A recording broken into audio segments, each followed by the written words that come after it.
Artok ngobrol Art Yux.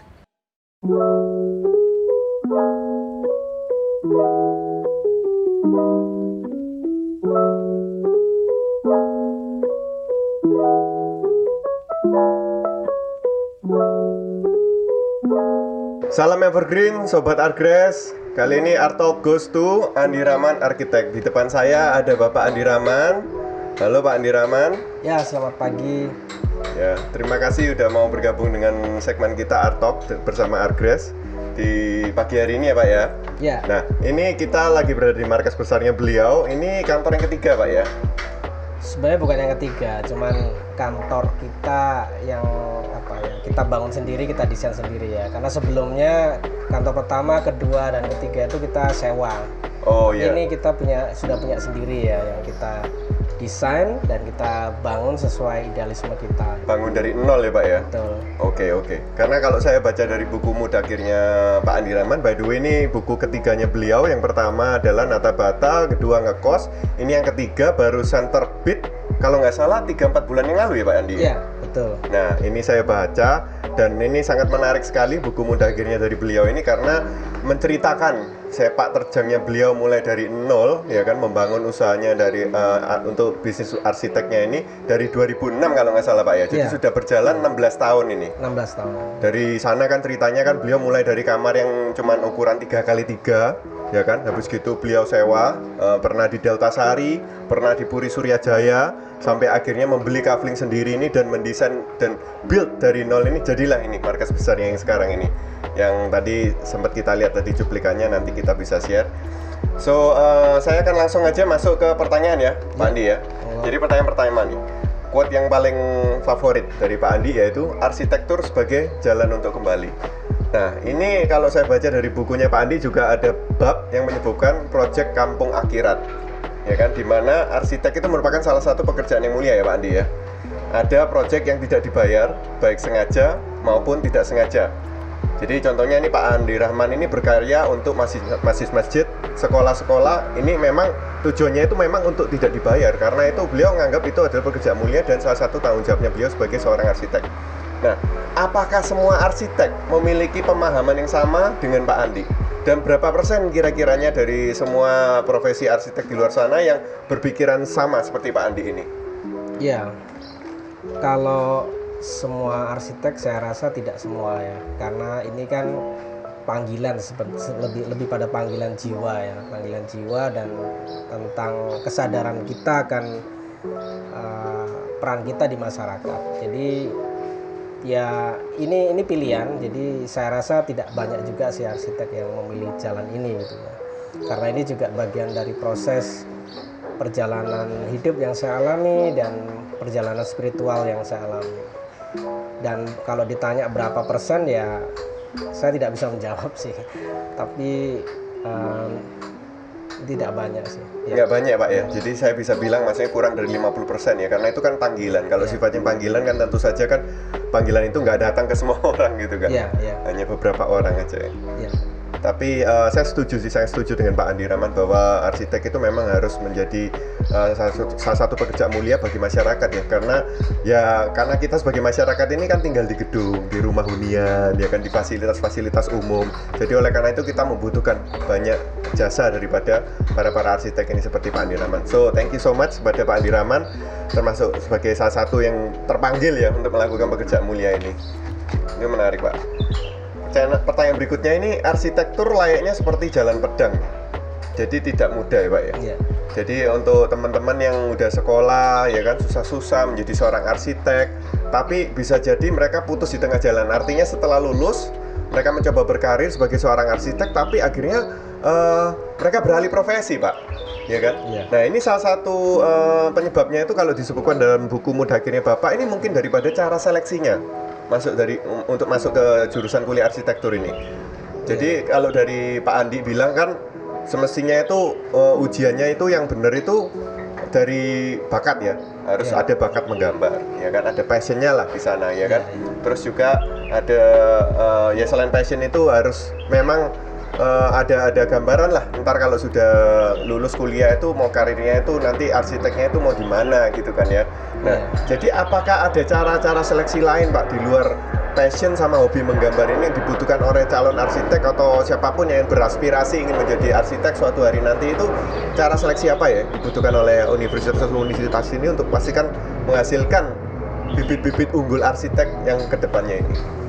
Ya, sebenarnya kesalahan itu tidak hanya pada saat proses seleksi untuk masuk ke jurusan arsitektur, tapi ini sebenarnya permasalahannya adalah sejak awal ya sistem pendidikan kita ya yang tidak dimulai dari bakat itu. Jadi tidak ada dari SD, SMP, SMU itu yang mengarahkan ke bakat ya, bakat tiap anak gitu ya. Sehingga ketika masuk kuliah mereka rata-rata kan bingung. Dan kebingungan ini ditambah lagi dengan tes yang umum, sehingga ketika masuk jurusan tertentu yang cukup spesifik seperti arsitektur yang sebenarnya sangat dibutuhkan kemampuan seperti bakat ya, talenta yang menjadi dasar utama untuk menjalani profesi ini nantinya, itu jadinya tidak maksimal. Tesnya pun itu bukan sekedar hanya gambar, tapi menurut saya harus cukup luas ya. Ada contoh yang menarik seperti ujian masuk Despro ya, Despro ITS. Itu tesnya sangat spesifik, tidak hanya menggambar tapi pemahaman tentang ruang, pemahaman tentang estetika, pemahaman tentang basic kreatif desain ya. Itu menurut saya perlu. Jadi memang idealnya tesnya juga harusnya seperti itu ya. Jadi berdasarkan dengan bakat, sehingga yang masuk ke situ itu pas gitu ya, tidak merasa setelah masuk itu merasa salah jurusan, waduh yang aku bayangkan begini ternyata begini gitu ya. Itu sehingga akhirnya yang lulusan yang jadi arsitek dari jurusan arsitektur itu tidak lebih dari 10%. Saya rasa itu juga pengaruh karena itu tadi sistem seleksi yang kurang tepat ya.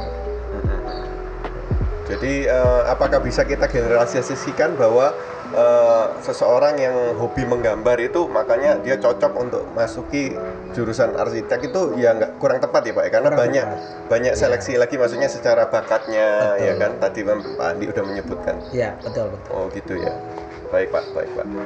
Arsitektur Nusantara nih yang diusung oleh Andi Rahman Arsitek, dari segi logika, material, struktur, tektonika, cara membangun dan lain-lain. Ini kan basicnya arsitektur Nusantara ini adalah pernaungan dengan atap sebagai komponen utamanya. Nah, ini bisa tampil mengkini dengan dikawinkan ke arsitektur global. Jadi tidak kuno, tidak kaku, dan siap menghadapi perubahan internal maupun eksternal ya Pak ya. Jadi di buku Mudahir ini ya kan juga disebutkan bahwa arsitektur Nusantara itu arsitektur yang ada sentuhan tangan manusia, tukang, bukan mesin atau pabrik. Jadi human factornya di sini cukup besar. Nah, apa tantangan terbesar dari Andi Rahman Arsitek dalam menerapkan arsitektur Nusantara sebagai konsep utama, Pak? Ya, memang pemahaman ini cukup berkembang di beberapa periode terakhir ya. Tantangannya itu justru pada masyarakatnya sendiri ya, user dari arsitektur ya, karena mereka mindset yang terbentuk di masyarakat kita itu rumah itu harus mewah ya, harus glamor, harus mengesankan status sosial tertentu. Nah, ini yang membuat para end user dari profesi kami itu agak susah menerima desain-desain yang mengambil konsep utama dari arsitektur Nusantara yang kita kinikan. Tapi saya rasa ini proses, dan saya melihat ada grafik yang meningkat terus ya, bahwa masyarakat Indonesia sudah mulai mengapresiasi profesi arsitek dan mengapresiasi desain.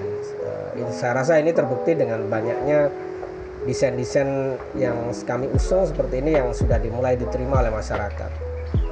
Itu sih. Jadi seperti dengan yang kita di area saat ini, di studio ini, ya kan? Ini kan by the way ini di lantai 2 di Andi Rahman Arsitek. Di sini kan sirkulasi udaranya sangat baik, jadi tidak diperlukan sama sekali AC atau kipas angin. Ini alamannya anginnya ini alami banget, jadi kita nggak sampai keringetan, dingin banget gitu dan sejuk gitu kan.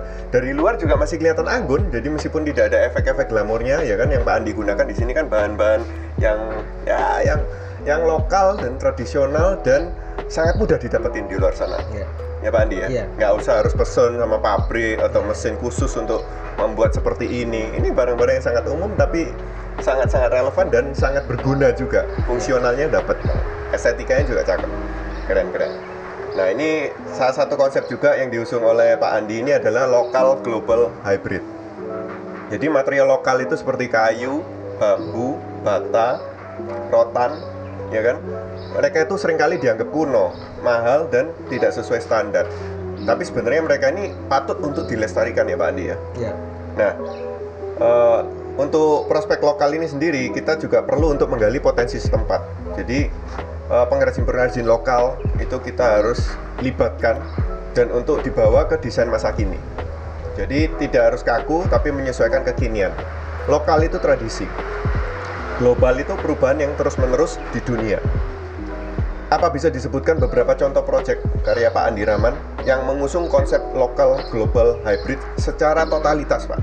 Jadi kelihatan banget kalau gedungnya itu atau apapun itu yang Bapak desainkan itu mencitrakan lokal global hybridnya ini secara full.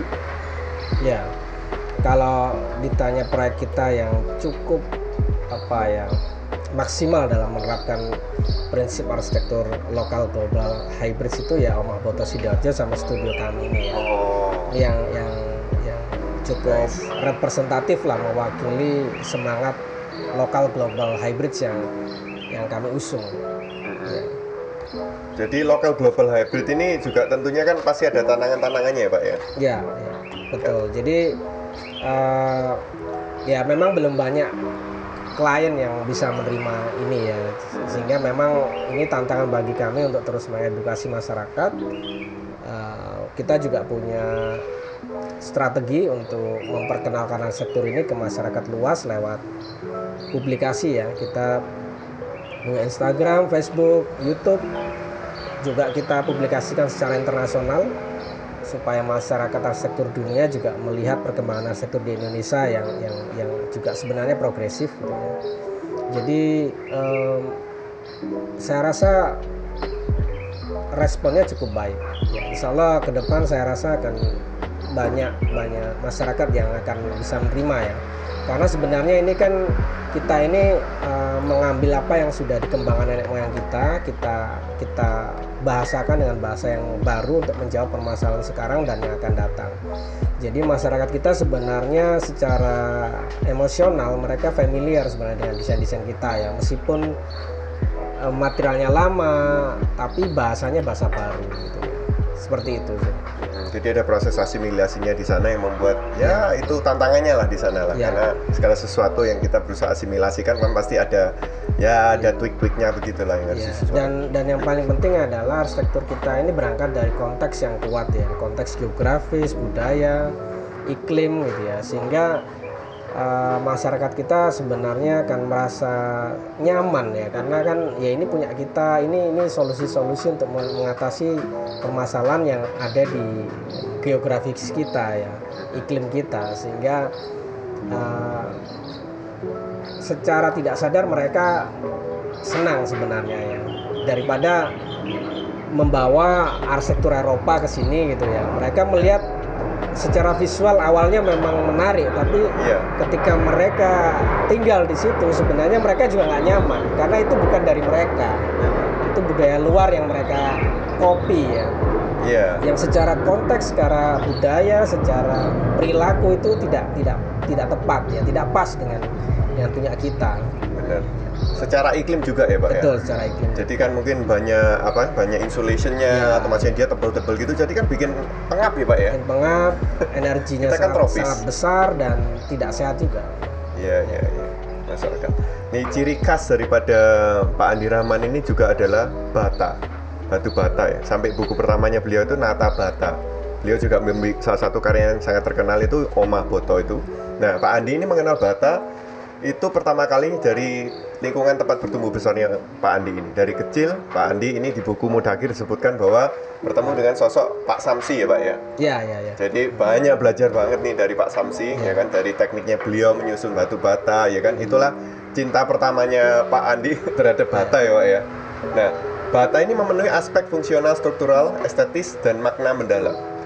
Seringkali kita temui batu bata ini pada artefak candi-candi nih, dari zaman kerajaan Tarumanegara, Sriwijaya, Majapahit.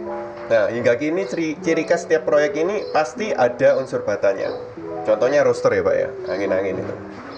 Nah, hal ini sebenarnya membuat Artgras menjatuhkan pilihan pertamanya kita itu kepada Andi Rahman Arsitek itu dalam mencari kita rekanan untuk mendesain booth Artgras di acara event gathering arsitek di bulan depan Pak, 14-17 Juli di SBSD itu. Ya oleh karena ini Pak, jadi kita melihat arsitektur Nusantaranya Pak Andi ini dapat banget, dan kita merasa bahwa kita sebagai prinsipal produk-produk kita itu bisa sangat dengan baik, bisa bersatu ya, atau Pak Andi Rahman bisa membantu kita untuk mengeksplorasi lebih dalam lagi untuk menggali potensial daripada produk-produk kita ini. Dengan ya salah satu contohnya ya dengan ada batu batanya ini. Ya. Jadi kita terima kasih banyak atas kepercayaan dan supportnya Pak Andi terhadap desain booth-nya Artgras di Art ID 2022.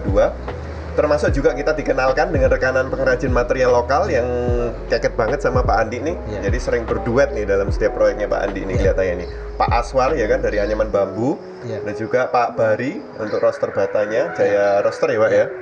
Nah ini dengan adanya rumput sintetis dan tanaman sintetis dari Artgras Pak, sama juga nanti veneer stone dari kulit batu yang diaplikasikan untuk booth-nya Artgras di Arcade ini, apakah masih bisa dibilang hasil desain booth ini masih termasuk dalam konsep arsitektur Nusantara? Apakah lokalnya ini yang dimaksud adalah nanti bambu dan bata yang ditampilkan, sedangkan globalnya ini adalah rumput dan tanaman sintetis yang diproduksi secara mesin atau pabrik? Ya, arsitektur kami itu tidak hanya sekedar arsitektur Nusantara, tapi arsitektur Nusantara yang mengkini. Jadi ada unsur mengkininya. Mengkini ini kontemporer. Karena bagi kami, pandangan kami terhadap arsitektur itu tidak boleh mandek ya. Dia tidak boleh stuck ya. Arsitektur itu harus berkembang terus. Dia harus bertumbuh dan dia bisa mengadaptasi ke perkembangan. Kita punya dua semangat yang selalu kita angkat di karya-karya kita. Yang pertama, kita melestarikan tradisi, mengangkat material lokal, melibatkan pengrajin material lokal, kemudian berangkat dari nilai-nilai tradisi kita yang sudah kita punya. Tapi di sisi yang lain, kita tidak menutup perkembangan zaman. Kita tidak menutup material baru yang akan mengisi perkembangan arsitektur di dunia. Itu yang menjadi poin penting ya. Jadi arsitektur kita menggabungkan dua hal itu. Jadi ya lokal ya global. Sehingga kemungkinan perkembangan teknologi yang terkait sama arsitektur itu kami sangat terbuka. Termasuk juga Artgras, kemudian kulit batu. Itu jawaban-jawaban dari permasalahan kita juga sebenarnya. Ketika vertical garden yang alami di titik-titik tertentu susah tumbuh, maka bisa dijawab dengan Artgras. Sehingga sebenarnya ini saling mengisi ya. Kulit batu pun demikian. Untuk bidang-bidang yang tidak memungkinkan material batu alam yang berat itu dipakai, diaplikasikan, maka jawabannya adalah kulit batu yang benar-benar tampilannya ya memang batu tapi dia tipis. Jadi kami selalu mensupport juga perkembangan teknologi dan material ya, mitra kita yang terus berupaya untuk mendukung kemajuan arsitektur kekinian dari kita sendiri. Jadi sangat tidak bertolak belakang sih. Itu saling mengisi sebenarnya. Jadi ada kolaborasi antara lokal dan modern, antara yang lama dan yang baru. Justru di situ seninya itu ya. Justru di situ menariknya. Nah, jadi waktu kita sebagai dari Artgras ini menentukan pilihan kita ke Pak Andi Rahman untuk membantu mendesain booth kita kan belum membaca Mudakir ini. Cuman kan kita melihat dari hasil-hasil karya Pak Andi Rahman di sosial media, di online, itu kan teman-teman juga desainer, kita ada tim desainer sendiri internal menyatakan bahwa Pak Andi Rahman lah yang paling cocok dengan berduet dengan kita, berkolaborasi dengan kita. Dan itu alhamdulillah alhamdulillah saya juga sangat mensyukuri itu, pilihan kita sangat tepat sekali. Karena ya itu tadi, kalau pilihan kita meleset nanti akhirnya adalah ya nanti kita kolaborasinya kurang bisa kenceng ya. Jadi terima kasih banyak Pak atas kepercayaan dan supportnya Pak. Sama-sama, kami juga merasa terhormat ya bisa dipercaya untuk berkolaborasi di acara ini, dan semoga nanti hasilnya optimal. Amin, amin. Saya yakin pasti optimal. Semuanya teman-teman dari pihak Pak Andi Rahman juga supportnya luar biasa. Kita pasti bisa nanti. Maksudnya tampil keren di acara bergengsi ini Pak. Mantap, mantap. Amin, amin. Sekitar 5 hari yang lalu kita kan ada acara Pak ya, launchingnya buku ketiganya Pak Andi yang Mudakir ini kan di Rumah Joglo Warung Putih itu, Merah Putih itu. Nah, di sana kan saya sempat menanyakan pertanyaan mengenai rasio 5% Pak. Nah, jadi rasio 5% ini adalah proyek ideal atau yang menurut Pak Andi Rahman itu klasifikasinya sebagai hasil karya ya. Sedangkan kalau yang yang bukan proyek ideal itu kayak proyek ya klien, itu yang sesuai permintaan klien, itu adalah kerja bukan karya. Bedanya ada kerja sama karya ya Pak ya. Nah, 5% ini itu harus sesuai dengan idealismenya daripada Andi Rahman Arsitek. Apa ada tips dan trik khusus dari Pak Andi Rahman untuk meyakinkan klien jika terjadi kontradiksi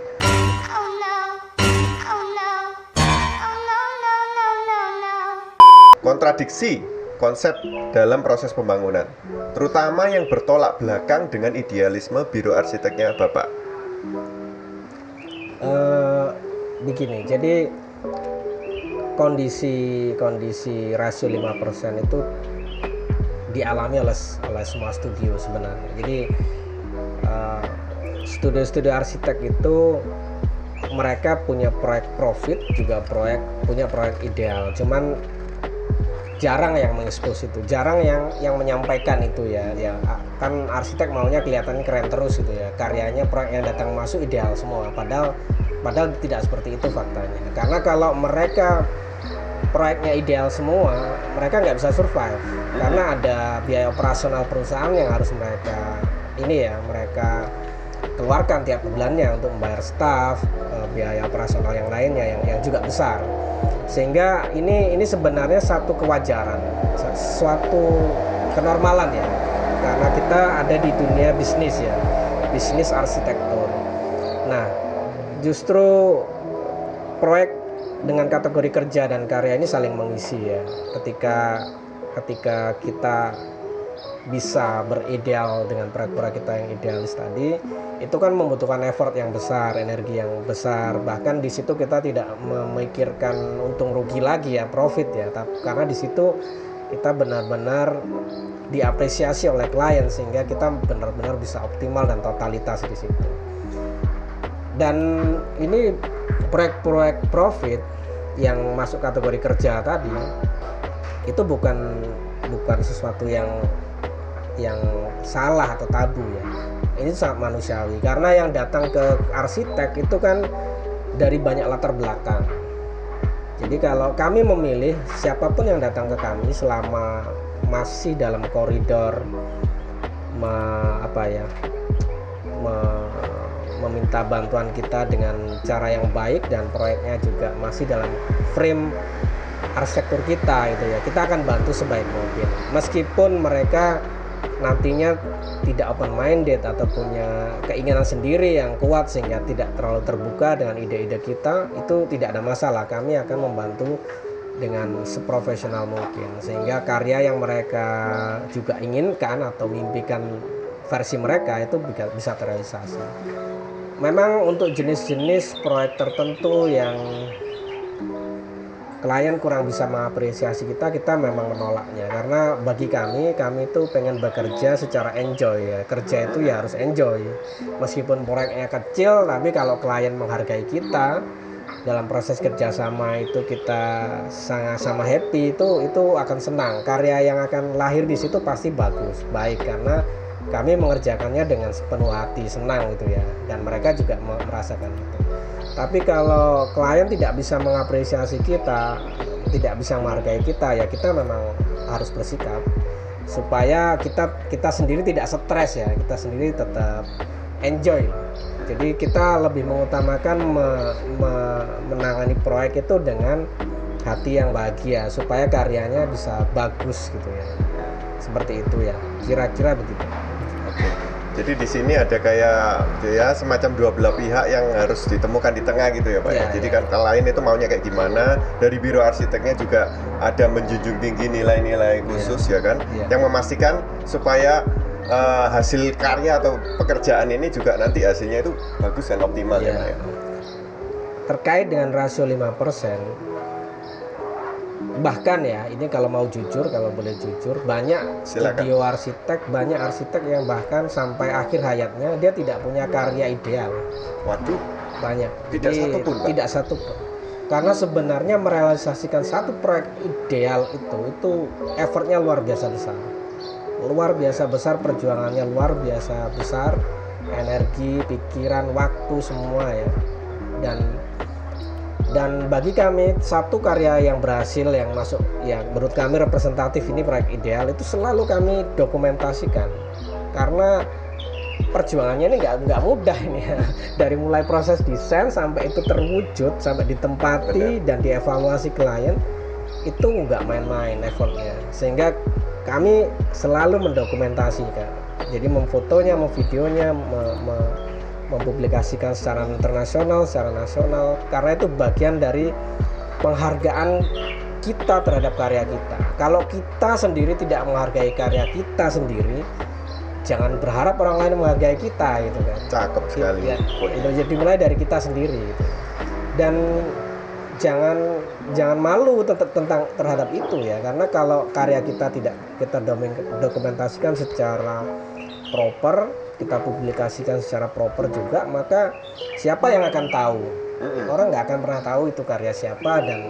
Dan yang paling penting adalah dengan publikasi yang baik, dokumentasi yang baik, itu bisa menginspirasi arsitek-arsitek muda yang lain. Jadi Pak Andi bilang ada sosok-sosok arsitek yang ya sangat disayangkannya sampai akhir karirnya itu tidak bisa merealisasikan proyek idealnya atau tidak ada portfolio proyek idealnya itu. Tapi di satu sisi apakah ada juga yang arsitek itu yang terlalu egonya tinggi sehingga setiap kali kalau ada proyek ya yang tidak sesuai dengan idealnya akan beliau tolak. Apakah ada juga sisi yang spektrum yang seperti itu Pak? Sehingga menyebabkan biro arsitek itu akhirnya menderita atau merugi atau bahkan sampai bangkrut mungkin.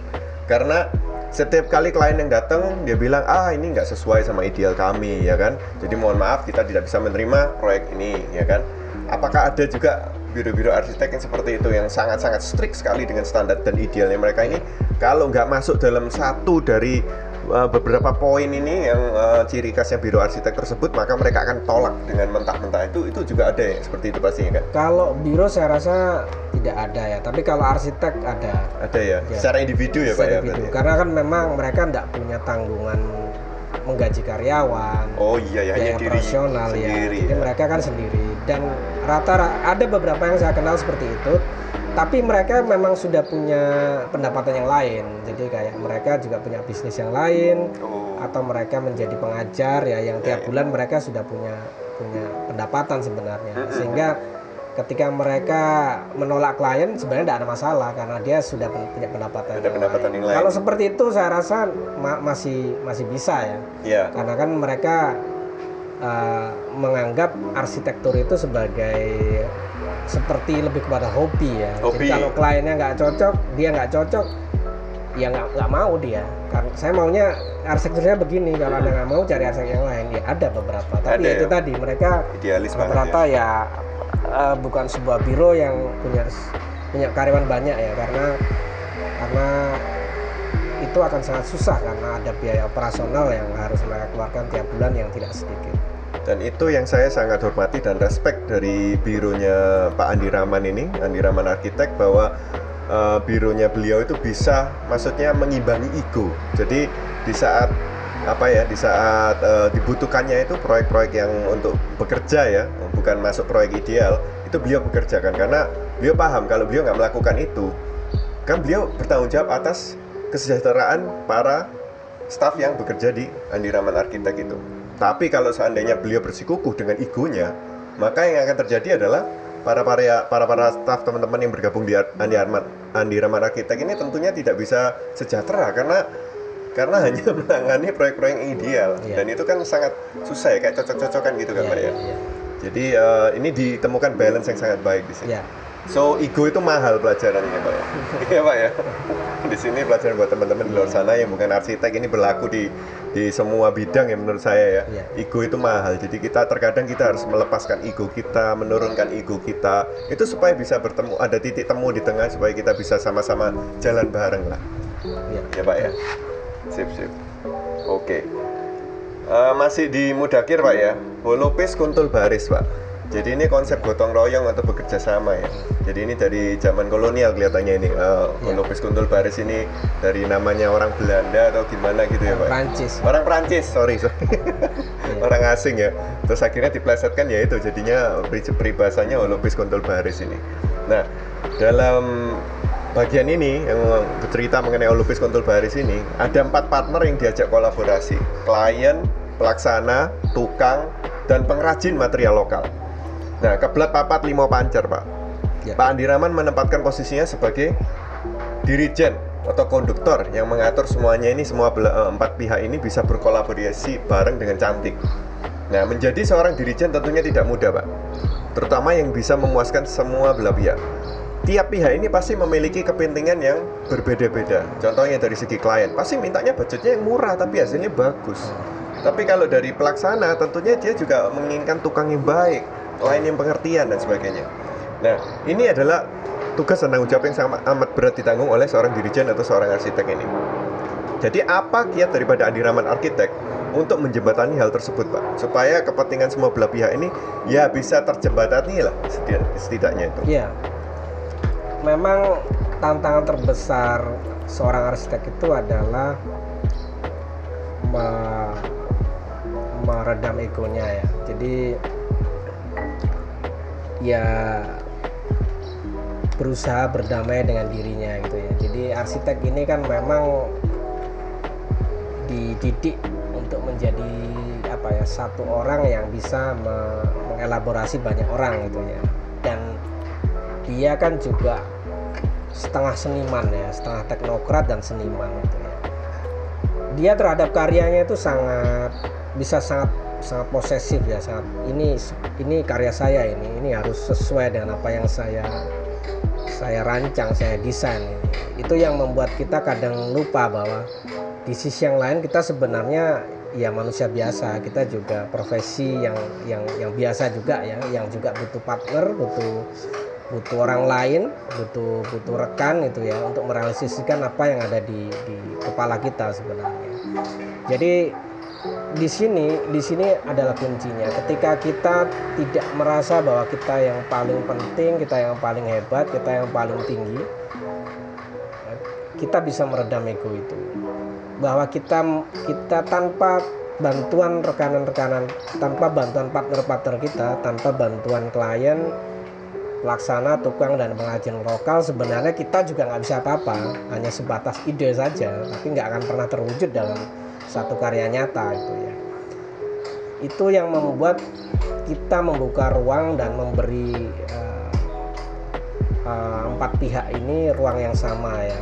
Kita berdiri sama tinggi, duduk sama rendah. Jadi posisi kita sama, tujuan kita juga sama. Kita sama-sama semua pengen karya itu kan bagus ya. Klien pengen supaya dia nanti tinggal di situ nyaman, kemudian sehat dan senang nantinya.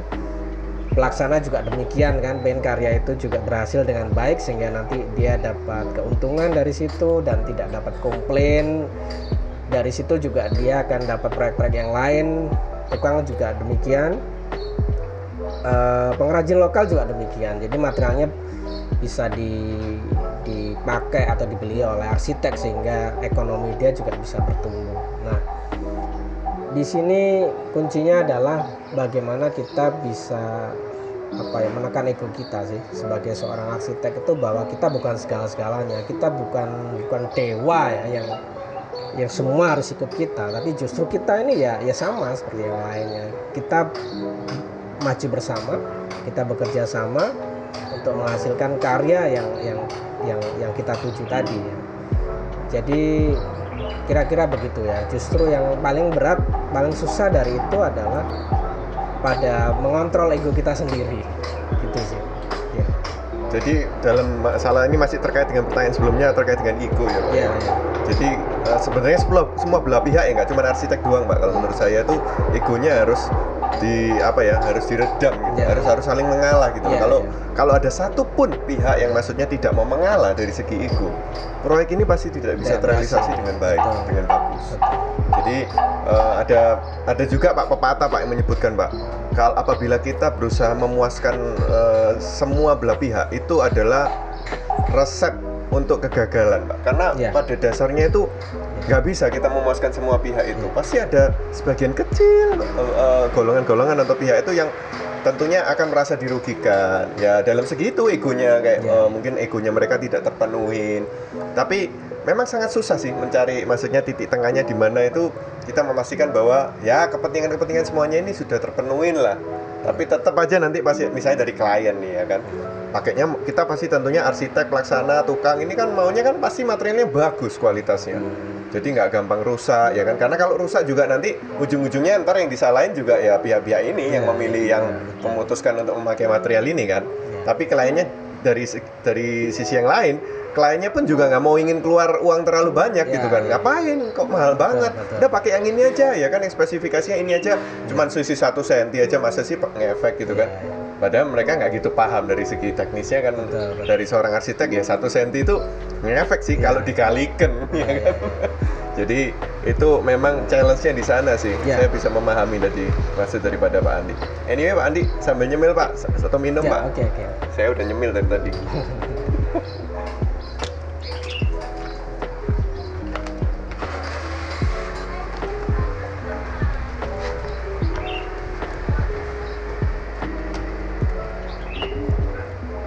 Ini ada titipan pertanyaan nih dari tim desainer kami. Bagaimana proses konsep atau ide dinding sebagai media agar angin dari luar dapat masuk pada proyek rumah si pecinta kayu? Apakah dinding tersebut dapat menggantikan kipas angin atau AC sebagai pendingin ruangan?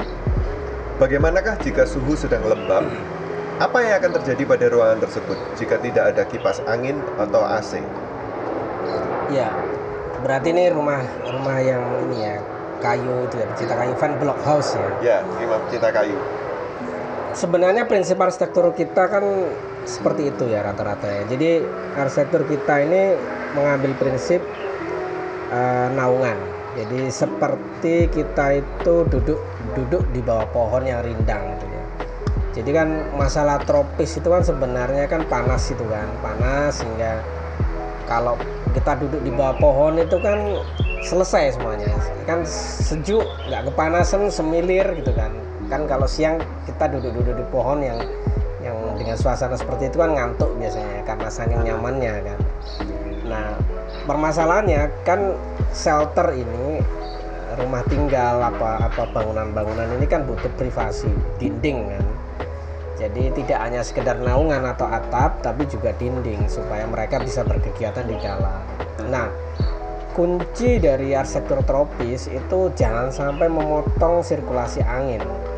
Jadi kalau di dinding itu ditutup masif ya,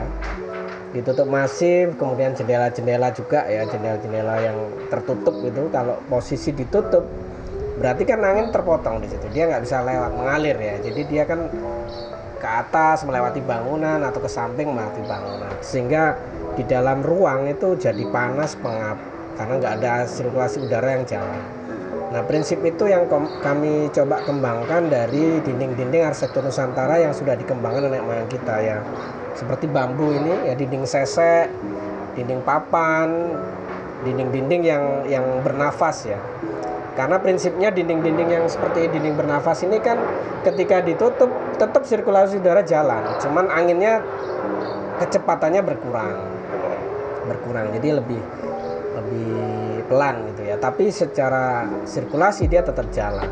Terang langit pun tetap masuk, meskipun kecil-kecil, kalau banyak kan terangnya tetap masuk ya.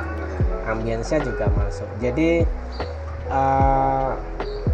itu yang menjadi prinsip dasarnya ya, supaya teman-teman memahami ya. Jadi ada alasannya itu. Kemudian ketika lembab sebenarnya ada solusi. Jadi kalau ruang-ruang biasanya ruang yang kita rancang yang sifatnya itu memakai dinding bernapas kayak rumah pencinta kayu itu kan dia ruang-ruang publik sebenarnya. Jadi kayak ya musola, terus ruang makan, ruang santai, jadi seperti itu. Jadi kalau ruang-ruang yang sifatnya private, kamar dan lain sebagainya, dia tetap punya kaca di dalam, punya dinding lagi di dalam, sehingga kalau dia lembab dan lain sebagainya tadi bisa ditutup. Jadi bisa ditutup, fleksibel ya. Fleksibel ya. Jadi 2 layer. Jadi kulit fan block itu adalah layer paling luar. Di dalamnya tetap ada jendela-jendela lagi yang bisa dibuka tutup.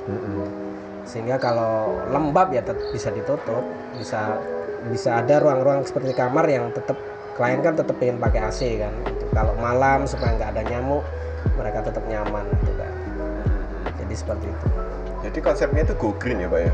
Mereka menghemat listrik ya kan? Kan nggak perlu pasang AC, kipas angin ya kan? Tapi kalau misalnya ya itu tadi ada klien atau pengguna ruangan itu tersebut ingin AC gitu tetap dipasang. Tetap dengan tinggal kondisional aja. Jendela dan pintu yang bisa dibuka tutup ya, fleksibel. Jadi kalau dia kondisi termalnya nyaman ya nggak perlu dibuka saja semua jendelanya. Tapi kalau pas panas atau lembab ditutup semua, nyalakan AC gitu. Jadi konsepnya tidak boleh mikirnya hanya AC selesai, jangan, sayang, karena iklim kita sebenarnya nyaman, sebenarnya enak sebenarnya kalau kita bisa mentreatment atau merancangnya ya dengan tepat ya. Ya seperti kita sekarang lagi duduk di sini loh Pak, karena kan kita kan tahu Surabaya Sidoarjo itu kan panas kan ya. Betul. Tapi di sini saya nggak merasa panas sama sekali, nggak ada titik keringat satupun nggak ada. Ini karena udah pengaturan sirkulasi udaranya, perancangannya udah sangat cakep banget gitu. Dan juga kita ngomong nyamuk, ya kan? Ini kan saya lihat kan nggak ada kawat nyamuk ini. Jadi kan ya sudah apa aja adanya alam itu. Tapi saya tidak merasakan gigitan nyamuk satupun juga di sini. Itu gimana Pak? Kok bisa? Itu apakah dari segi tanaman-tanaman yang ditempatkan oleh Pak Andi di sekitarnya ini yang memastikan bahwa nyamuk juga nggak bersarang atau sering-sering kemari atau apa ada unsur itu betul, juga? Nyamuk itu memang di tempat yang sirkulasi airnya tidak terlalu jalan dengan baik ya. Biasanya di got-got depan itu kan yang banyak nggak jalan itu baru nyamuk banyak. Tapi kalau ya di tempat kita sirkulasi airnya cukup baik sehingga nggak ada itu, termasuk kolam yang ada di tengah studio kita itu kan mengalir terus. Dia kan kolam yang selalu airnya mengalir ya, berputar, sehingga nyamuk tidak bisa hidup di situ. Jentik-jentiknya nggak bisa hidup, nggak bisa hidup di situ. Jadi karena dia mengalir terus. Nah kuncinya seperti itu ya. Jadi tapi kalau airnya itu mengenang, nah itu disitulah nyamuk. Jadi cuman dari sirkulasi air ya Pak ya? Sirkulasi air. Sesimpel itu ya? Sesimpel itu. Kalau depan itu got kita nggak mengenang, itu nggak akan ada nyamuk. Pokoknya mengalir terus kolam-kolam kita nggak ada yang mengenang, ya nggak akan ada nyamuk. Menarik. Jadi nggak perlu pasang kawat nyamuk ya Pak ya? Perlu. Berarti kalau saya sering lihat itu di perumahan-perumahan modern itu kan kan sebenarnya mereka got-gotnya itu kan tertutup ya. Tapi mungkin itu nggak mengalir ya, sehingga banyak nyamuk. Betul sekali ya. Begitu toh. Ya, ini saya juga belajar hal yang baru. Untuk proyek Oma Boto Pak, pada bagian batu bata yang berada di atap, apa jaminan terkuatnya supaya batu bata yang terpasang di atas itu tidak jatuh Pak? Ya, sebenarnya batu bata itu kan tiap satu bijinya dibor ya, kiri kanan ya. Jadi ada besi 12 mm yang di pengaitnya. Jadi setiap bata itu semua dibor dan dijahit. Jadi satu-satu dimasukkan gitu ya, saling terkait, dan dia harus diberi semen khusus, perekat khusus. Jadi perekat khususnya itu bisa MU400, kemudian Sika 180 atau Demix C2 ya. Jadi yang memang dia fungsi semen tadi itu selain supaya besinya tidak berkarat, itu juga mengikat batanya supaya tidak bergerak ya ke samping kiri kanan. Nah, di akhir ujung desain-desain kami, bata-bata itu selalu kita selesaikan dengan besi plat. Jadi besi-besi dari bata itu nanti dilas di besi plat itu. Kemudian dia diperkuat lagi dengan besi ya, besi bulat yang akan dikoneksikan dengan dak betonnya yang di belakang. Jadi bukan sekedar dia bata selesai, enggak. Jadi ada finishing terakhir yang terkait estetika dan struktur ya. Sehingga bata itu bisa dipastikan aman dan estetis gitu ya. Kalau orang melihat ada penyelesaian di akhirnya gitu ya. Jadi coba perhatikan akhiran atasnya, pastikan ada besinya itu. Enggak bata saja enggak, tapi ada besinya. Seperti railing kita itu, railing kita ini ya. Iya. Jadi ada besinya dan itu di belakangnya diperkuat lagi. Jadi ada besi lagi. Jadi ada penguatan lagi ke dak betonnya, 2 layer ya. Sekaligus fungsinya kan supaya itu kan sebenarnya Oma Boto itu lantai atas itu roof garden yang memungkinkan keluarga itu sama anaknya ke atas kalau tahun baru, kalau pengen sore-sore duduk di atas ngeliat suasana Sidoarjo gitu ya. Sehingga konstruksi akhiran dari bata yang di atas itu juga sebagai railing sebelum orang menyentuh batanya. Jadi aman jadinya. Jadi sebelum nyenggol bata mereka ada railing pengamannya yang sistemnya itu terkoneksi dengan akhiran dari bata itu. Jadinya aman. Gitu sih. Dan itu tidak terlihat ya? Itu tidak terlihat. Dan itu kan berkembang ketika kita di proyek ya. Kita berdiskusi sama tukang ya. Di desain awal tidak muncul, tapi ketika pas finishing itu sampai pada posisi itu kita berpikir, oh ini kurang kuat, ini harus diperkuat seperti ini. Ini juga nggak boleh orang mendekat ke bata. Trial error juga ya Pak? Iya betul. Sebelum diaplikasikan tahap akhirnya itu dicoba dulu, ada POC-nya ya Pak ya? Itu pentingnya kita memposisikan tukang-tukang kita sebagai partner karena ada ruang diskusi di situ ya.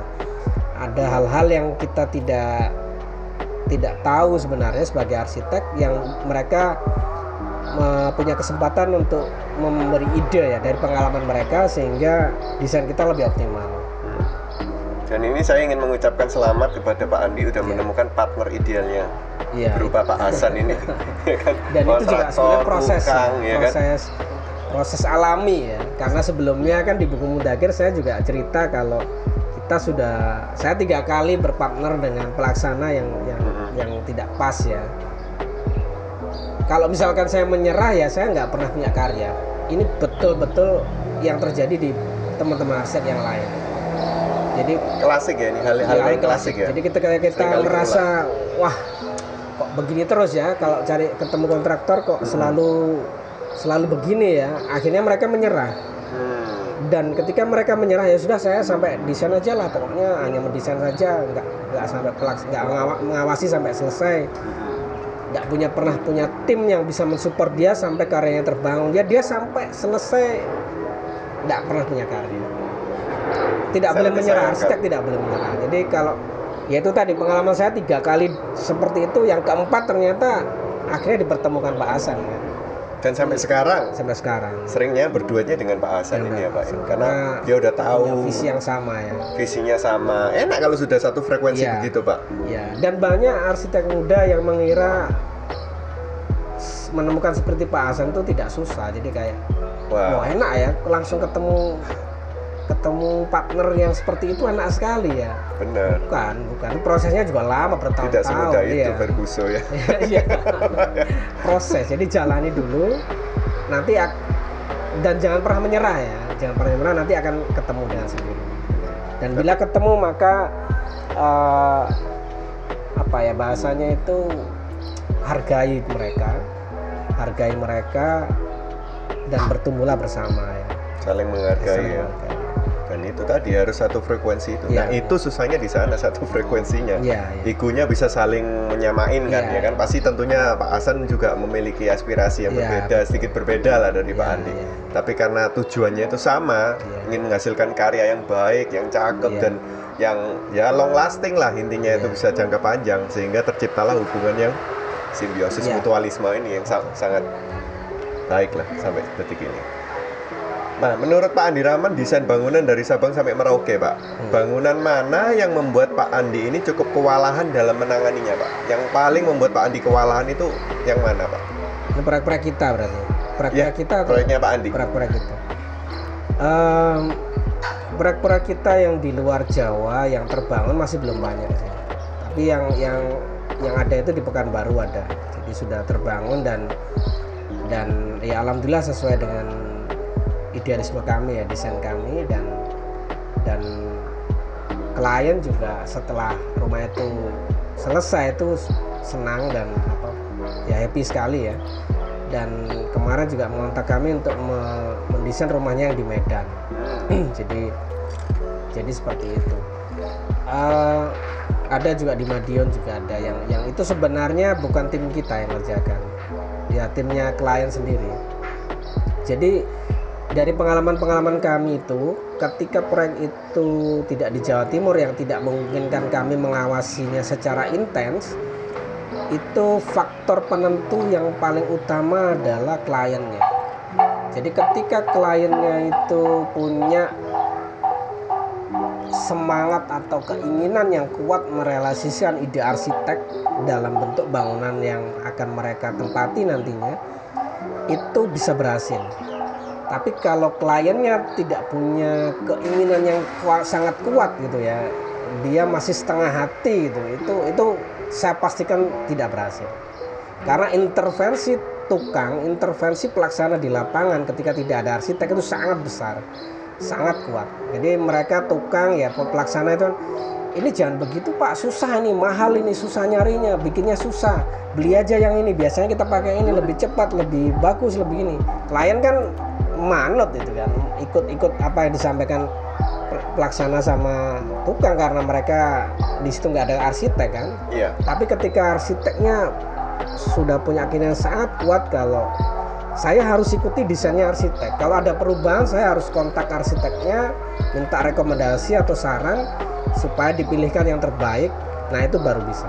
Dan itu yang terjadi di proyek-proyek kami yang di luar pulau atau luar Jawa Timur yang berhasil sesuai dengan desain kami. Kuncinya adalah di kliennya gitu. Karena kliennya yang pegang duit ya Pak? Ya, dan dia yang punya kekuasaan sebenarnya kan, ini rumahku, kalau kamu ya harus menurut aku ya, kamu menurut aku ini arsiteknya begini, kamu harus ikut ini, pokoknya jangan merubah tanpa rekomendasi atau persetujuan dari arsiteknya. Nah itu baru bisa. Iya. Jadi memang itu ya, klien itu paling penting ya Pak ya? Iya. Baik. Konsep apa yang paling disukai oleh mayoritas klien selama bekerja sama dengan Andi Rahman Arsitek? Rata-rata yang mereka suka dari desain kita adalah rumah mereka sirkulasi udaranya optimal, pencahayaan alaminya optimal. Benar.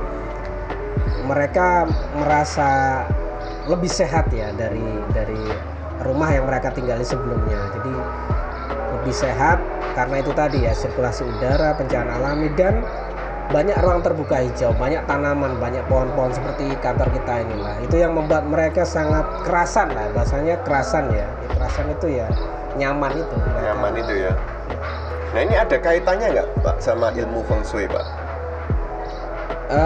Kita tidak mengkaitkan. Tidak ada ya? Tidak. Nah ini kenapa kok saya menyinggung hal Feng Shui ini, karena beberapa waktu yang lalu kita juga ada sesi bincang-bincang santai dengan ahli Feng Shui. Dan sosok ahli Feng Shui tersebut mengingatkan kita bahwa di setiap hunian itu sangat penting sirkulasi udara sama pencahayaan alami sama ruang terbuka hijau itu. Jadi semua faktor-faktor yang tadi Pak Andi Rahman sebutkan, saya langsung terngiang-ngiang kembali ucapan daripada sang ahli Feng Shui itu. Nah oleh karena itu, apakah Pak Andi ini juga menganut itu ya, ada ilmu Feng Shui-nya dalam perancangannya karya beliau ya? Tidak sih, karena itu memang itu prinsip basic arsitektur ya, prinsip basic arsitektur yang baik ya. Itu kan sebenarnya sangat basic dan sederhana ya pencahayaan alami, sirkulasi udara dan ruang terbuka hijau. Tapi arsitek tuh kadang apa ya, tidak menghiraukan itu, malah mereka sibuk dengan bentukan dengan material yang mewah, kemudian hal-hal yang nyeleneh, hal-hal yang pengen beda, bentuknya itu yang apa ya, nggak lazim, yang beda dengan yang lain. Jadi mereka lebih sibuk hirau terhadap bentuk, tapi mereka melupakan hal-hal yang mendasar. Ya. Khususnya arsitek muda rata-rata ya. Karena mereka pengen segera terkenal ya, pengen jalur cepat, jalur ekspres. Ya. Jadi ya itu tadi lah. Oleh karena itu calon-calon arsitek muda atau arsitek muda itu baiknya memiliki sosok mentor ya Pak ya, tentunya ya. Iya. Ya kan, supaya sosok mentornya ini bisa terus mengingatkan bahwa tolong jangan lupa di proyek-proyek kamu itu jangan lupa ada unsur ini, sirkulasi udara, pencahayaannya. Ini yang paling penting, karena yang akan meninggali tempat tinggal itu loh yang akan merasakan benefitnya. Ya kan, kalau ditutup semua pengap gitu memang keren estetikanya, oh cakep ya kan, gedungnya, bangunannya keren. Tapi kalau yang tinggal sehari-harinya itu kan bukan arsiteknya ya Pak ya. Kan sengsara nanti kliennya, kan kasihan kan. Itu kan kayak kita menyengsarakan orang gitu kan. Jadi perannya arsitek itu penting di sini itu. Jadi ya itulah menarik lah. Jadi ya ahli feng shui itu, saya rasakan feng shui ini kan ilmu yang sudah ada dari ratusan ribuan tahun mungkin ya. Dan itu arsitek pun saya rasa juga berkaitan dengan itu. Pada dasarnya itu logika aja lah mendikte kita bahwa mana bisa sih kita tinggal di tempat hunian itu yang sesak napasnya, ya kan, nggak ada pencahayaannya, ya kan, pakai lampunya banyak juga panas, ya kan, bikin tambah panas ruangannya, listriknya juga gede biayanya. Jadi logika aja lah. Dan itu masuk banget sih. Tapi memang Pak Andi tadi kan bilang kan tidak mempelajari feng shui. Dan feng shui ini apakah diajarkan Pak di universitas-universitas itu? Ada kayak satu kelasnya atau apa? Nggak ada ya? Kalau di luar negeri itu saya pernah dengar teman saya itu bilang itu ada di beberapa universitas itu feng shui itu adalah salah satu mata kuliah yang bisa diambil Pak. Tapi bukan jurusan. Mungkin di beberapa kampus, dan itu sebenarnya mungkin pilihan ya. Pilihan. Tapi setahu saya di kampus saya tidak ada di kampus saya. Dan di ITS Pak ya? Iya di ITS. Dan di kampus-kampus yang lain juga umumnya tidak ada sih. Iya. Cuman faktanya sebenarnya di proyek real ya, kita juga sering ketemu sama ahli feng shui. Cuman ya di situ sebenarnya kita yang menghadirkan sosok lainnya Pak ya? Yang menghadirkan klien, betul. Klien yang meng-hire ya. Jadi kita dipertemukan gitu ya. Jadi memang di situ sebenarnya prinsip-prinsipnya selama secara kaidah arsitektural tidak menyalahi nggak apa-apa sih. Itu sama kan, tujuannya juga sama-sama baiknya. Nah kalau sama Pak Andi sih ketemunya ahli feng shui-nya pasti saya yakin pasti aman-aman aja karena sama gitu kan konsepnya, yang tujuannya mau dicapai itu sama. Tapi kalau Anda kan ketemu dengan arsitek yang tadi Pak Andi sempat sebutin itu loh, yang lebih dipentingkan itu bentuknya, ya kan, apanya, ya kan. Jadi kan kurang memperhatikan faktor ini, itu pasti akan terjadi bentrokan kan ya Pak ya? Iya. Dan itu pasti nggak nyaman. Kliennya kan pasti juga bingung, ahli feng shui-nya ngomong begini, arsiteknya ngomong begini, dia kan jadi galau gitu kan ya. Betul. Gejolak hati lah timbul. Ya. Oke. Nah, ini buku Mudzakkir, kembali lagi ke buku Mudzakkir. Jadi nggak cuman apa ya, buku ini tidak hanya berfaedah untuk para arsitek atau calon arsitek. Jadi ini sebenarnya mengajarkan banyak pengalaman termasuk bisnis Pak ya, entrepreneurship ya kan, di mana ada faktor-faktor marketing ya. Di sana Pak Andi menyebutkan bahwa pengalaman marketing Pak Andi itu ada marketing failure sama marketing sukses. Salah satu marketing failure-nya adalah contohnya Yellow Page. By the way, kita Arges juga sama Pak, kita juga pernah ngiklan Yellow Page dan itu nggak sesuai gitu loh. Kita wah kok kurang efektif juga ya, tapi kok katanya teman-teman manjur gitu kan. Jadi kita sama mengalami hal yang dialami Pak Andi itu. Jadi saya bisa relate, langsung saya baca, wah Yellow Page ini ternyata saya punya teman ini ya kan. Kita ada temennya. Nah dari sana kan kita juga belajar bahwa marketing itu juga pembelajaran ya. Dan kalau kuliahnya itu arsitek, tentunya nggak diajarin marketing ya Pak ya. Betul. Nggak diajarin cara ngumpulin modal ya kan, cara menghindari resiko dalam usaha apapun ya kan. Itu harus dialami sendiri waktu kita terjun profesional yang dialami Pak Andi ini. Jadi pelajaran dan melalui proses ini ya Pak ya, nguping, ngulik, nge-share ya. Jadi itu Pak Andi berkembang terus dan bangun nilai brandnya Pak Andi ini secara berkala melalui digital marketing. Iya, betul. Nah, ini digital marketing ini juga yang mulai kita tekuni, termasuk dalam hal yang kita lakuin ini sekarang ini nge-podcast ini. Ini adalah kita kan berbagi ilmu sama siapapun lah ntar yang mendengarkan ini, yang intun. Nah, dari semua pengalaman marketing failures dan sukses ini Pak, apakah sampai saat ini Pak Andi Rahman ini masih mengalami dampak perang harga yang terjadi di pasar, Pak? Ini kan perang harga ini adalah salah satu strategi marketing yang kuno menurut saya ya. Ini mungkin berlaku di zaman kolonial mungkin kali ya. Itu kan siapa yang paling murah ya itu aja yang akan makmur atau yang menang gitu kan ya. Udah banting harga aja gitu kan. Tapi di zaman yang sudah modern, adanya internet, milenial begini, udah nggak musim kali yang perang harga itu. Tapi masih banyak loh Pak di luar sana yang perang harga itu. Masih banyak, arsitek juga masih banyak. Arsitek juga ada kan, biro jasa kan. Kalau kita kan sebenarnya produk dan jasa juga Pak. Nah itu gimana Pak, kiat-kiatnya itu mengalami perang harga ini? Apakah Pak Andi cuman confident dengan yaitu nilai brandnya yang secara berkala ditampilkan di online itu? Betul, jadi memang ini juga saya pesan selain di Mudakir ya, saya akan sampaikan di sini ke teman-teman arsitek muda yang nantinya akan membangun studio sendiri atau biro sendiri ya. Amin. Jadi jangan memulai bisnis Anda dengan berperang harga, murah-murahan harga, jangan, karena itu akan jadi blunder ya nantinya. Jadi nanti Anda akan susah berkembang. Anda akan menaikkan harga itu susah nanti. Jadi Anda akan terjebak di situ. Karena orang melihat image Anda sudah terbangun sebagai arsitek tanda kutip murah tadi ya. Sehingga ketika Anda mau menaikkan harga, mereka langsung rame-rame, "Wow, yang sebelah sekian kok Anda dinaikkan sekian" gitu ya. Secara nggak langsung juga menurunkan harga diri kita sendiri ya kalau kita jual murah gitu ya. Betul sekali. Jadi yang harus kita tingkatkan itu adalah kemampuan kita, kualitas diri kita, kualitas desain kita. Kualitas itu yang harus kita tingkatkan, karena dengan itu meningkat maka harga itu akan mengikuti secara sendiri ya. Dan jadilah yang spesifik, beda dengan yang lain. Anda harus punya kekuatan yang spesifik dari desain Anda, karakter desain yang Anda pilih dan konsisten di situ, yang Anda yakin dengan pilihan itu punya dampak yang besar buat masyarakat misalkan, sehingga layak untuk diperjuangkan.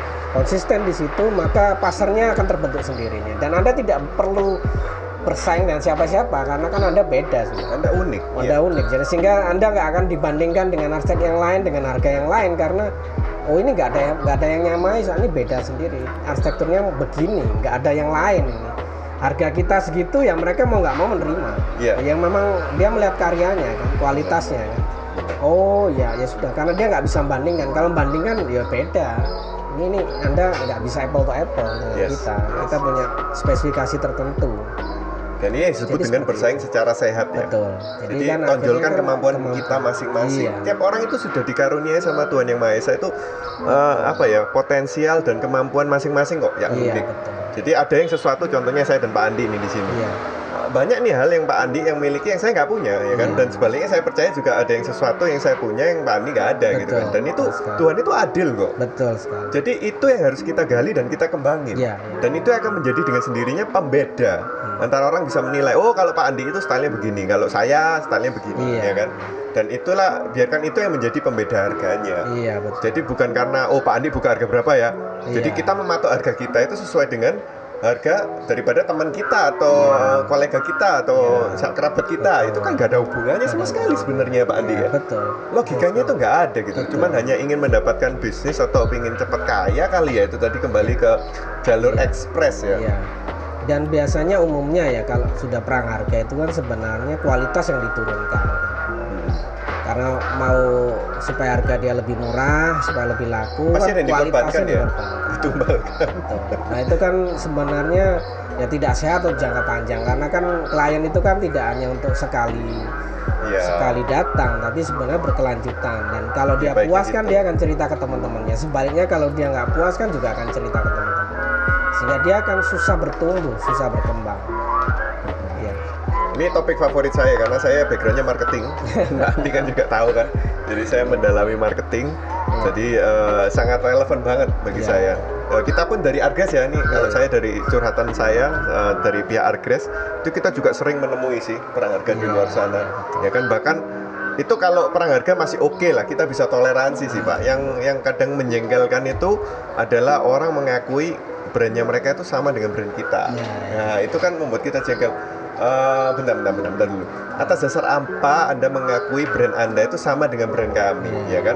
Pimpinan Anda siapa? Produknya Anda dari mana? Spesifikasinya apa? Itu kan banyak kan Pak faktornya Pak. Jadi nggak mungkin kayak saya ini mengakui saya ini Pak Andi Rahman. Ya mana mungkin Pak Andi Rahman cuma ada satu di dunia ini ya, Pak Andi Rahman ya Pak Andi Rahman. Gitu.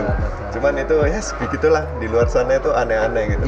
Tapi sangat disesalkan sih kalau generasi muda itu makin banyak melakukan perang harga ini. Jadi saya sama Pak Andi sependapat dan kita setuju bahwa teman-teman di luar sana kalau bisa jangan melakukan itu, karena itu nggak baik banget juga. Untuk Anda sendiri yang melakukan itu mungkin short termnya baik, ya kan, jangka pendeknya baik, Anda bisa mendapatkan profit atau dapat omset ya apapun itu ya, tapi jangka panjangnya akan tidak baik seperti yang tadi Pak Andi Rahman sebutkan, bahwa Anda akan dikenal sebagai orang yang harganya murah, ya kan, yang suka menurunkan kualitas, ya kan, dan untuk jangka panjangnya itu nggak ada jaminannya gitu kan ya. Jadi itu secara tidak langsung itu image yang terbentuk terhadap maksudnya image Anda yang terbentuk di hadapan orang-orang itu di luar sana, dan itu nggak baik kan. Sebenarnya Anda itu lebih daripada itu. Kenapa Anda harus menurunkan, ya kan, menurunkan derajat atau harga diri Anda atau ya kualitas Anda lah di depan semua itu hanya karena Anda ingin lebih ke depan. Jadi itu baiknya sih ditata lah, maksudnya ilmu atau pengalaman itu kan pasti didapat ya Pak Andi ya. Betul. Seiring berjalannya waktu, bersabarlah. Tapi tentunya dengan sabar itu nanti kalau suatu hari Anda mencapai kesuksesan, itu akan menjadi suatu kebanggaan tersendiri bagi Anda, dan itu akan long lasting. Nah, tambahan lagi Pak, curhatan dari kami Pak, dari segi perspektif prinsipal ya, kita penyedia barang ya Pak ya, material ya. Nah ini pertanyaan saya ini mungkin mewakili banyak prinsipal di luar sana Pak. Seringkali kami menemukan banyak keluhan Pak atau komplain itu dari calon pelanggan kami, di mana awalnya itu kami dicurigai memberikan material yang nggak sepantasnya kepada mereka. Brand kami kan Argres Pak, ya kan. Beberapa proyek itu kan spesifikasinya untuk rumus sintetis adalah Argres. Nah, ada beberapa klien itu ke kami ngakunya, oh kita kan beli dari Argres tahun lalu. Ini untuk area ini fotonya dikasihkan ke kita, sedangkan kita nggak ada database-nya itu, ya kan.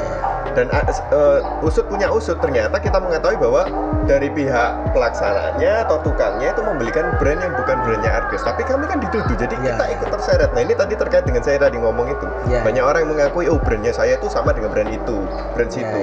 Nah itu kan kita jadi jengkel ya Pak ya. Dan ini saya rasa terjadi kepada prinsipal-prinsipal lainnya Pak, brand-brand lainnya ini.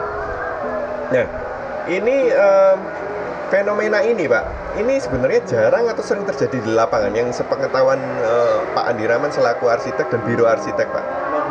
Kalau arsitek jarang sih, karena kan kita bukan produk ya mungkin ya, jadi Oh bukan maksud itu, pertanyaan saya itu lebih ke Pak Andi kan pasti men-spek kan, maksudnya bata pakai ini, kalau ini anyaman pakai ini, tapi kenyataannya di lapangan ditemuin, bahkan klien mungkin pernah maksudnya sambatan ke Pak Andi, kok batanya kok gampang rapuh ya.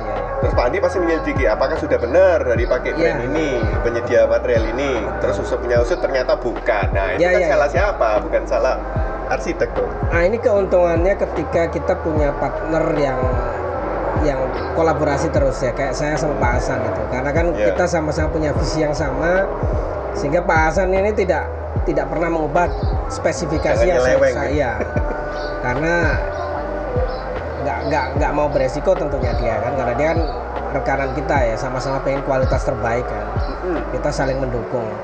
Nah ini kemungkinan ini akan terjadi ketika proyek itu pelaksananya ditenderkan seperti itu ya. Yang mengerjakan bukan kita, dari rekanannya klien sendiri, kontraktor klien itu mungkin. Dan itu sering kalau seperti itu. Kalau yang mengerjakan bukan dari tim yang biasa membantu kami, sering sekali terjadi itu. Berarti jawabannya sering, bukan jarang kan? Sering. Ini karena ini misteri gitu loh. Kita sempat mempertanyakan kenapa sih kok arsiteknya membolehkan hal itu terjadi. Sebenarnya kalau arsitek sudah keluarkan speknya A, ya sudah A kan, jangan digantikan di B atau C. Sebenarnya arsitek tidak membolehkan, tapi mereka tidak koordinasi dengan arsitek. Di luar kontrolnya arsitek. Di luar kontrolnya arsitek. Nah, itu. Jadi mereka mengubah itu tanpa sepengetahuan arsitek dan klien. Karena di luar sana itu kan ya ini kita jujur ya, fakta ya, kan tidak, ya banyak ya kontraktor yang mainnya tidak sehat seperti itu kan. Jadi mereka hanya lebih mengejar keuntungan ya. Mereka akhirnya mereka tidak jujur tadi. Jadi untuk mengejar keuntungan besar akhirnya mereka mengorbankan itu tadi ya, spek-spek yang mungkin bisa diganti, mereka akan ganti kualitasnya yang lebih turun, harganya lebih murah sehingga mereka lebih untung gitu ya. Tapi itu semua sebenarnya dikembalikan ke masing-masing ya. Kalau kontraktornya baik pastinya kan nggak mungkin melakukan itu, karena dia mikirnya kan saya melakukan ini kan hanya keuntungan sesaat, tapi jangka panjang kan nanti juga ketahuan juga yang salah saya kalau diusut kan ya. Siapa yang sebenarnya menyalahi ini kan kalau diusut kan akan ketemu juga. Reputasinya yang dipertaruhkan. Betul. Dan itu sangat disayangkan menyeret pihak arsitek, Bapak sama pihak saya ya Pak ya, sebagai prinsipal. Betul.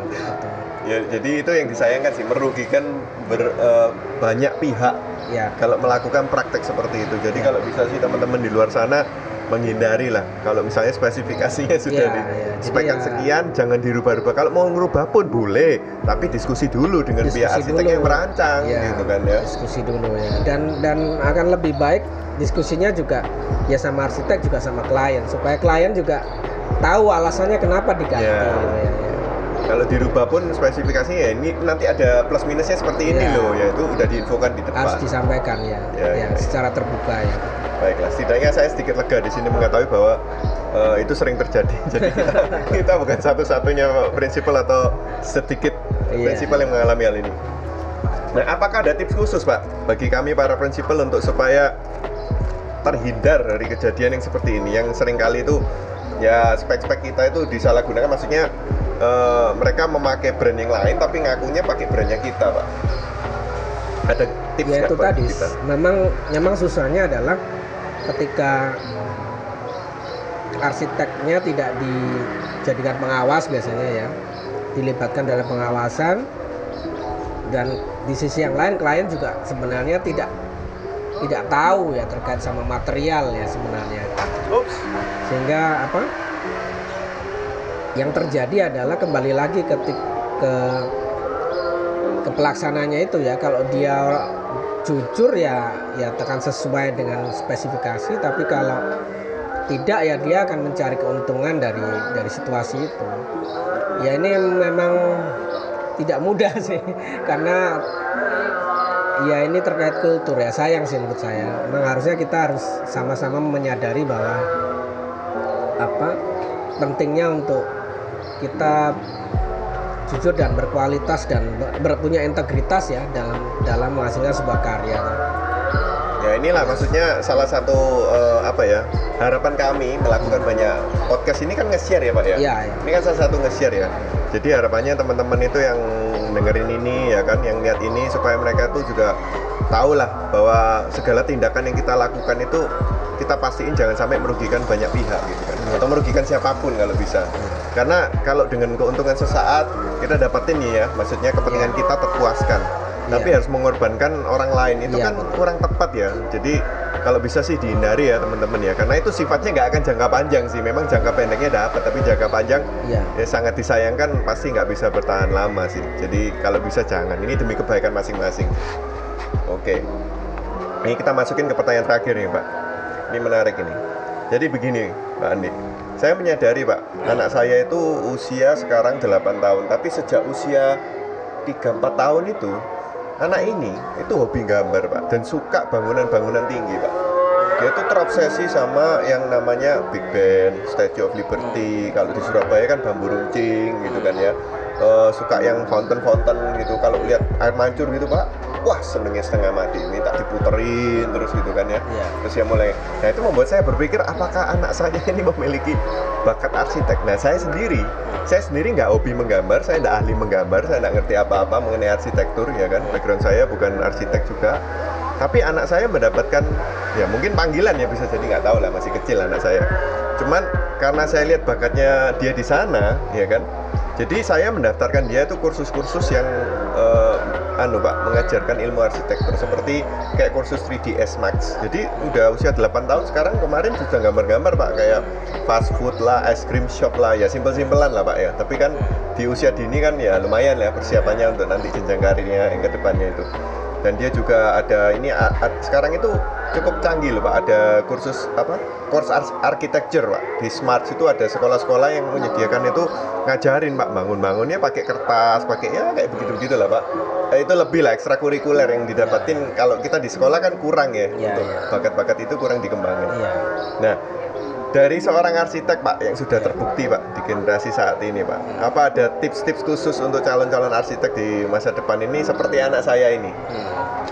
Jadi akan sangat baik kalau kita sudah bisa mengenal bakat dari anak-anak kita ya.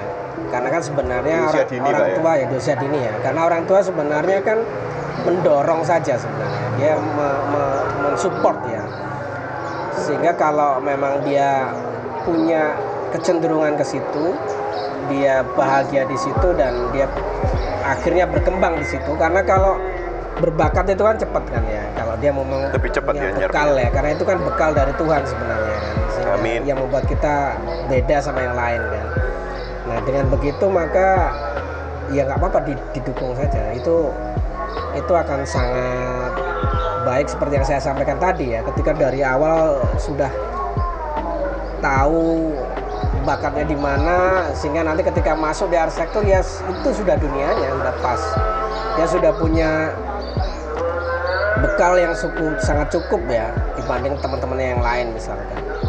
Jadi yang paling penting adalah mereka menikmati itu. Jadi kita tidak boleh memaksakan kehendak ya. Kadang orang tua ini memaksakan kehendak kadang. Jadi kadang. Karena kita pengen anak kita ingin jadi itu, kita arahkan ke situ yang sebenarnya dia tidak bahagia di situ karena bakatnya nggak di situ. Nah itu yang kita tidak boleh ya. Termasuk saya terhadap anak-anak saya juga, saya nggak mengarahkan ke arsitek. Saya biarkan saja secara alami sesuai ya, bakat alami masing-masing alami dan dia senangnya di mana, bakatnya di mana, bahagia di mana. Karena kan belum tentu juga apa bakat yang saya terima dari Tuhan itu juga sama dengan anak-anak saya. Bisa jadi anak-anak saya punya bekal yang lain kan, punya bakat yang lain, dan akan lebih baik kalau dia berperan di situ karena memang itu yang dibekalkan Tuhan kepada dia. Jadi seperti itu. Yang penting kita tidak boleh memaksakan dan mereka bahagia dengan itu, senang, kita dorong, insya Allah hasilnya akan sangat optimal ya nanti ya. Dan salah satu quote di buku ini juga Oprah Winfrey, let your passion drive your profession. Itu benar ya Pak ya? Betul sekali. Benar ya Pak. Karena dengan itu profesi kita bisa mencapai potensial maksimal ya. Karena kalau nggak menikmati pekerjaan juga dipaksain juga hasilnya nggak akan maksimal kali ya Pak ya. Ya kan kayak setengah hati gitu kan. Kayak ya saya hanya melakukan ini hanya untuk ya dapat uang lah, untuk punya pekerjaan lah, atau karena tuntutan orang tua, itu lebih kasihan juga sih. Jadi saya melakukan hal yang sama sih Pak, kurang lebih seperti itu. So terima kasih banyak kepada Pak Andi Rahman dan dari Andi Rahman Arsitek udah mau meluangkan waktunya nge-share banyak ya kan dengan kita semua. Saya juga belajar banyak dari buku ini, dari beliau. Dan saya boleh nggak Pak minta tolong nanti suatu saat kalau anak saya sudah cukup usia, boleh nggak magang di sini Pak? Boleh. Nanti saya akan hubungi Pak Andi Rahman lagi. Silakan ya. Kalau sekarang masih bocil Pak, masih muda, nggak bisa sumbang siapa apa. Tapi kelihatannya dia ada arah ke sana sih, ke arsitektur sana. Ya semoga lah, insya Allah semoga itu memang panggilannya dia. Dan saya nanti akan ingatkan ya itu tadi, tugas mulia, jangan bekerja hanya untuk cari duit, karena kita ini makhluk sosial. Jadi apa yang kita terima dari masyarakat kita harus kembalikan ke masyarakat. Kita pun dari Ardes juga Pak sadar atas panggilan itu, kita inisiatif melakukan CSR ya kan. Itu kita ingin lebih giat lagi Jadi keuntungan yang kita dapat, kita kembali lagi ke masyarakat, kita berbagilah. Jadi itu. Oke, gengs, sobat-sobat Artgrass, sekian bincang-bincangnya dengan Pak Andi Rahman di siang hari ini. Sekarang udah siang nih Pak. Oke, thank you semuanya. Sampai jumpa di sesi Art Talk berikutnya.